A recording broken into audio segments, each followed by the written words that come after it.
Chapter 18, Sing Down the Moon, page 97. A new moon showed in the west and grew full and waned, and still we moved on. The hills and the pinyon country fell behind.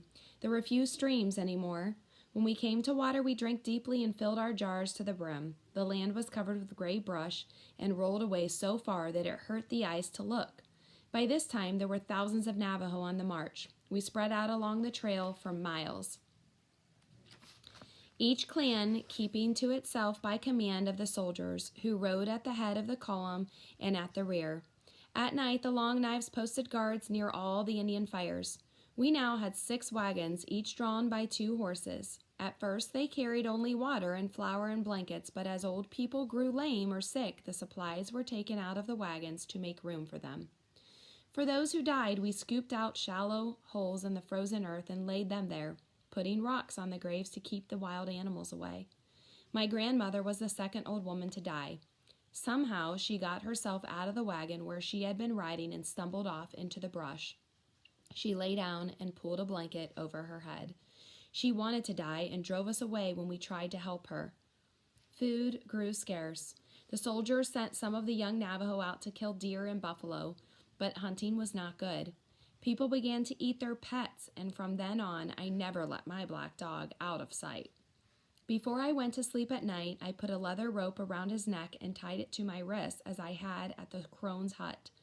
In the beginning, I fed the little girl first, which did not please my mother or my sister.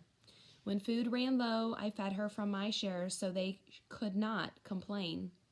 My back got very sore from the sling I carried her in. Tallboy fashioned a carrying board from brush and pieces of cloth. This made my load seem lighter. The country changed during the next moon. The flat lands rolled up into hills, and we crossed many draws where water ran. Grass was springing everywhere, which helped us feed our starving horses. Every afternoon rain fell, and our clothes never dried out from one day to the next. It was about this time that the little girl became ill. We had a chant for her one night. Then the medicine man went over her from head to foot with his gentle hands. He drove away some of the evil spirits so that she smiled and was better. A large band of Navajo came straggling down upon us.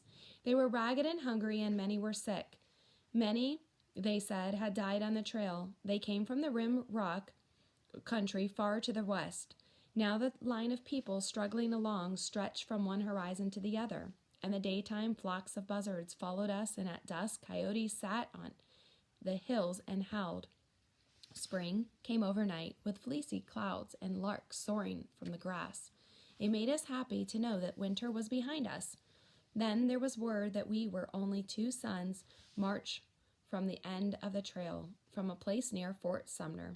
The place was called Bosque Redondo, and we reached it at noon of the 3rd day. It was in a bend of a big, looping river, flat bottom-lined, covered with brush.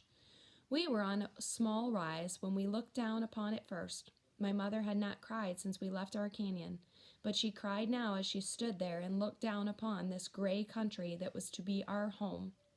I planned to go out in search of the little girl's mother the next morning after we reached Bosque Redondo, but the child woke me before dawn with her cries. So I minded her all day and sent Running Bird to look for her mother. She came back about dark, not having found her. That night the medicine man came and touched the little girl, and we had a sing. The night was half over, and I was sitting beside the fire with the little girl in my arms. She held one of my fingers tight in her small fist, and I was singing a song to her about a bird in a pine tree. I sang another song to her and another before I was aware that she was no longer listening, that she had died quietly in my arms. In the morning, I went out to search for her mother.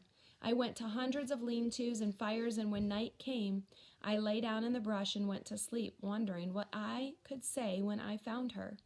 In the morning, I started out again. A young man told me that he had seen the girl I described to him, and she was living on the bank of the river near a tree, which he pointed out. It was far away, and it took me until noon to make my way through the hundreds of people working to make shelters for themselves. I saw her before I reached the river, and she saw me. We ran toward each other through the thick brush. There was an open place covered with pale grass, and we both stopped as we came to it and looked at each other. It was a short time that we stood there, yet it seemed long. Then I went over to her and put my hand in hers. I could not think of anything to say, but I did not need to. She had been crying, and I knew that her other child had died too. We put our arms around each other and stood together in the spring sun without speaking.